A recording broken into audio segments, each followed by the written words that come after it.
32장 전체가 모세가 죽기 전에 하나님께서 이스라엘 백성들에게 지어서 꼭 가르치라고 말씀했던 노래입니다. 이 말씀의 요지는 너희가 가나안 땅에 들어가서 살면서 하나님을 버리고 우상을 섬기면서 말씀대로 살지 않고 죄악의 길로 갈 거다. 그러면 하나님이 그 죄에 대해서 무섭게 진노하시고 심판하실 것이라고 말씀을 하고 있습니다. 오늘 35절부터 보았는데요.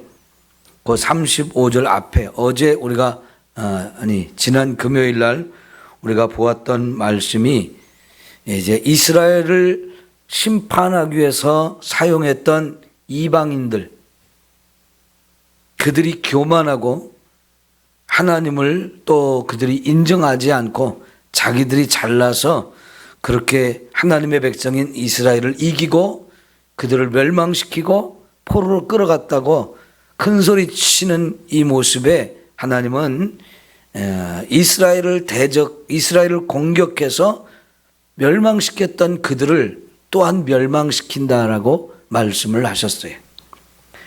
그래서 35절에 보면 그들이 실족할 그때에 내가 보복하리라 말씀을 하시죠.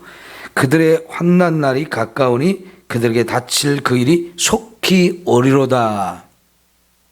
여러분, 북쪽 이스라엘을 아수르라고 하는 나라가 멸망을 시켰고 또 남쪽 유다는 바벨론이라는 나라가 멸망을 시켰습니다. 그래서 결국은 하나님의 백성 남과 북이 다 멸망을 당하고 포로로 끌려갔습니다.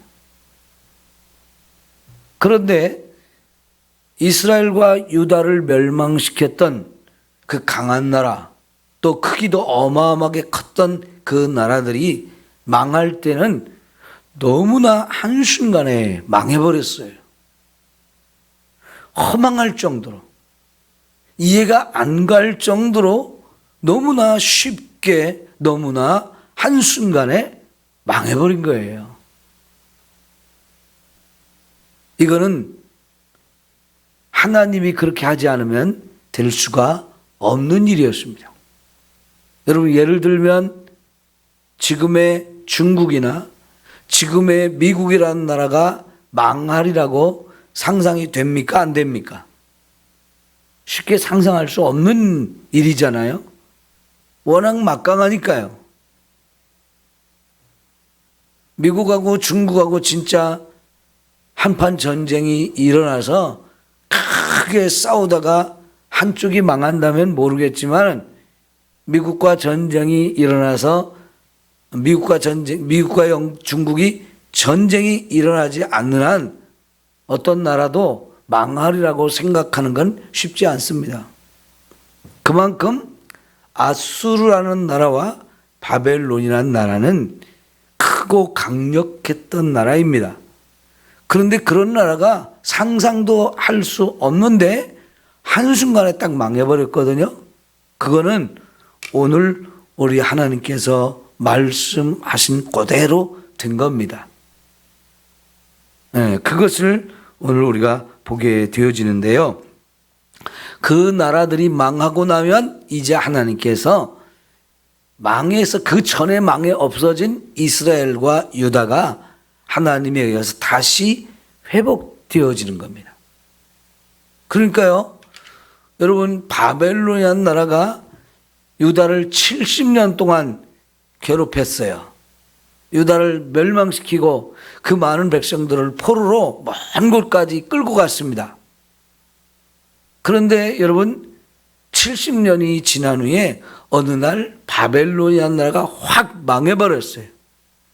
그거는 거기까지는 또 우리가 이해를 못할 일이지만 또 이해를 한다지만, 그런데요, 이 아수르와 바벨론이라는 나라가 수많은 나라를 멸망시키고 그 멸망시킨 나라들, 그 민족들, 그 백성들을 사방으로 끌고 가서 흩어놔 버렸거든요. 이 북쪽 이스라엘과 남쪽 유다만 그렇게 망하고 포로로 끌려간 게 아니고요. 그 주변에 있던 수많은 나라, 수많은 민족, 수많은 백성을 다 멸망시키고 다 포로로 끌어갔어요. 그런데 바벨론 나라가 망하고 났을 때에 유일하게 유대인들만 고국 땅으로 돌아가라고 말씀을 하십니다. 그거는 또 더더욱 이해하기 어려운 일이잖아요. 그런데 여러분, 에스라, 느헤미야 이런 데의 말씀을 보게 되면 그 이유가 바벨론을 멸망시키고 새롭게 세워진 파사라고 하는 나라의 고레스 왕이 하나님의 명을 받고 유대인들을 고국 땅으로 돌아가서 성전을 다시 재건하라는 명령을 주시거든요. 그게 하나님의 특별한 명령으로 그 일이 되어졌다라고 우리에게 가르쳐주고 있어요. 놀라운 일이죠. 그것도 역시 오늘 말씀하신 그대로 이루어진 것을 우리가 볼 수 있는 겁니다.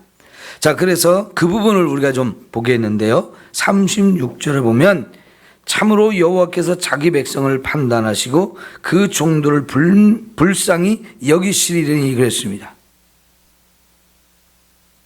이제 나라가 망해버리고 사방으로 흩어져서 유대 민족이 어디에 누가 살고 있는지 세상 사람들은 알 수 없지만 하나님은 다 아시는 거예요. 그리고 그들을 불쌍히 여기고 자기 백성들을 이제 생각하신다는 겁니다. 그래서 이제 그들은 무력함과 갇힌 자나 노인자가 없음을 보시는 때로다. 이 이스라엘 백성들이 무슨 힘이 있거나 다시 자기들의 힘으로 자기들이 회복될 수 있고 막 해방을 할 수 있는 그런 그 어떤 능력이 있어서가 아니고 그들은 하나도 힘이 없는 바로 그때에 하나님께서 전적인 하나님의 힘, 하나님의 능력, 하나님의 방법으로 그들을 구원하시겠다라고 말씀을 하는 거지요.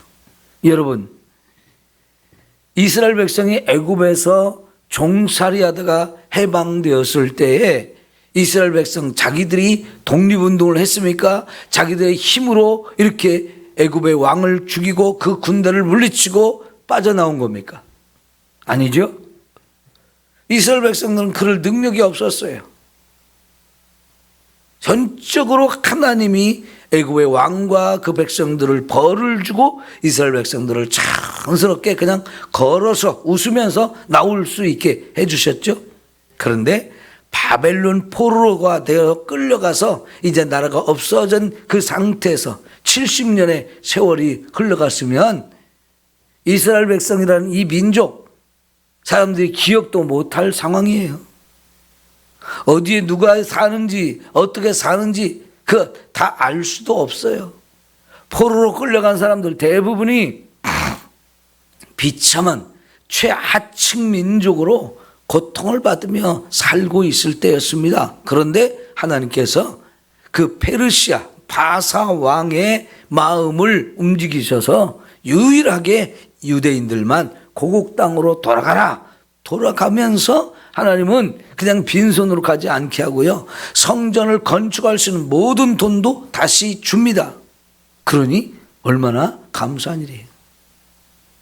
그거는 전적으로 하나님이 행하신 일인 줄 믿습니다. 자, 여러분, 우리가 이제 39절을 함께 봅시다.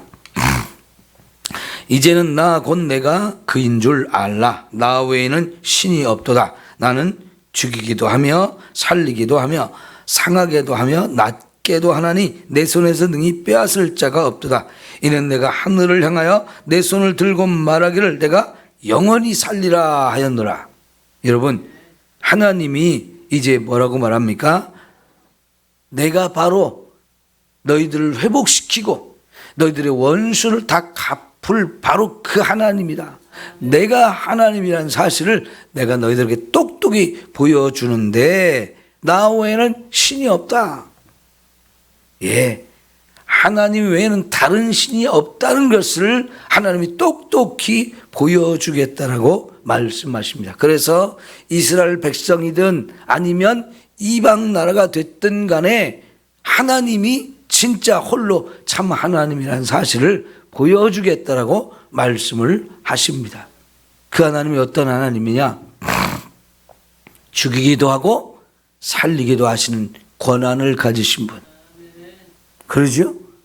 지난 주일에 살펴보았잖아요.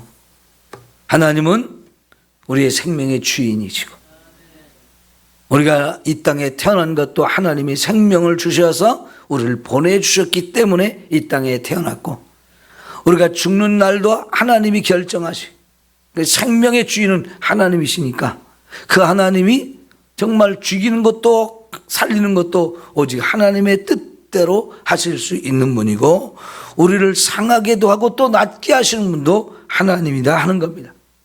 하나님의 손에서 그 누구도 빼앗아갈 수가 없고 그 하나님이 영원히 살아계신 분이라고 선포를 하십니다. 여러분, 이제 이 39절 앞에 보면 내가 너희들의 반석이다, 내가 너희들의 구원자다 하던 그 세상의 신들, 이스라엘이 거기에 미혹돼서 우상을 섬기고 또 그 나라들 주변에 있는 나라들이 섬기는 모든 신들 다 어디 갔느냐는 거예요.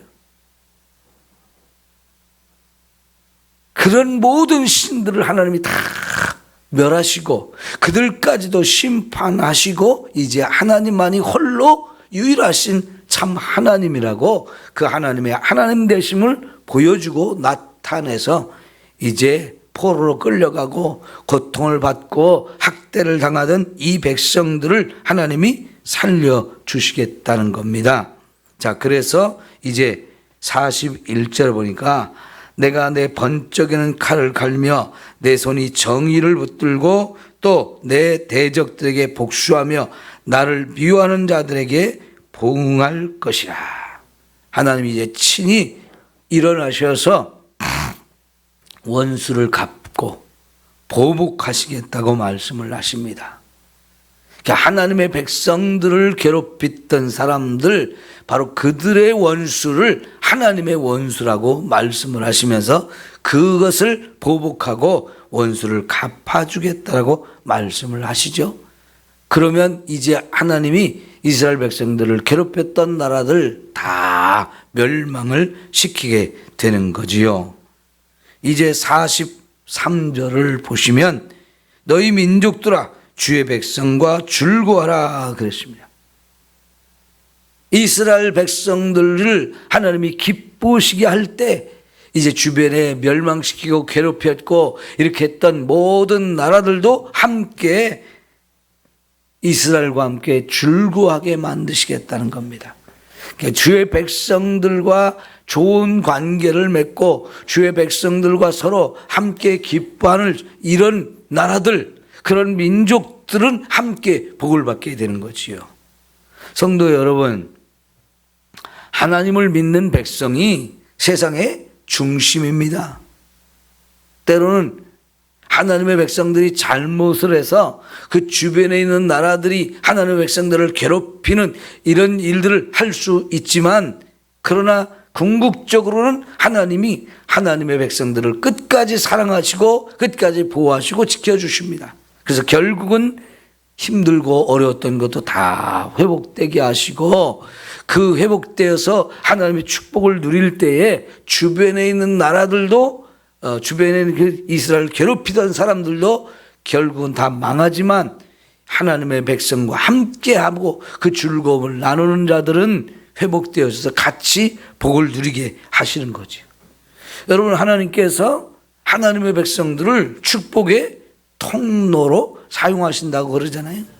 아브라함 때문에 천하 만민이 복을 얻게 하신다 말씀하셨던 대로 세상이 복을 받으려면 하나님의 백성이 복을 받아야 되고, 그 하나님의 백성으로부터 이 복이 세상으로 흘러가서 그 복을 함께 누리게 하시는 거죠. 여러분, 그만큼 하나님의 백성들이 세상의 중심이에요. 우리를 괴롭히고 힘들게 하고 무시하고 짓밟으려고 하는 세력이 세상에는 분명히 언제든지 있지만 결국은 하나님의 백성들을 하나님이 높여주시고 승리하게 하시고 그들을 축복하셔서 좋은 관계를 맺은 자들만 그 복을 같이 누리게 하시는 거지요. 예.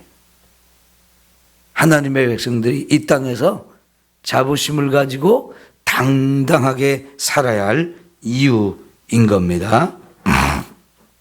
이제 45절부터 이 47절까지는 이 모든 말씀을 마치고 나서 마지막으로 또 모세가 당부하는 말입니다. 뭐라고 말씀합니까? 46절에 보니까 내가 오늘 너희에게 증언한 모든 말을 너희의 마음에 두고 너희 자녀에게 명령하여 이 율법의 모든 말씀을 지켜 행하게 하라.